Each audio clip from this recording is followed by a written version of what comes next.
I was mesmerized with the heart kind of going throughout school, in high school, in college, and medical school. And then when I got into medical school and then I saw the first open heart operation, I was really hooked. Something about the the operating room, the motion of the surgery, the teamwork, and doing really important high impact work and getting people better quicker. When I see someone in clinic, they're usually kind of at the end of a long medical journey.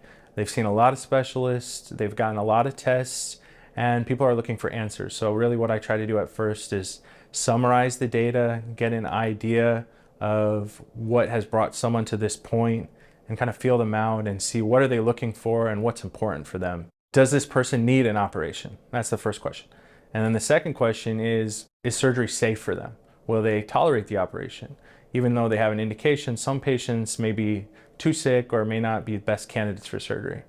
And then the third question is are they confident to proceed forward? Or do they have the reassurance and the confidence that they need that they're making the right choice? I like my patients to really feel like they have a good understanding of what's going on with their health, and I try to get a great feeling from them about what their values are and what they're looking for out of the whole process. My goal when developing a treatment plan with a patient is to not only fix their heart, but to do it in a way where they have the quickest possible recovery and the lowest risk for any complication.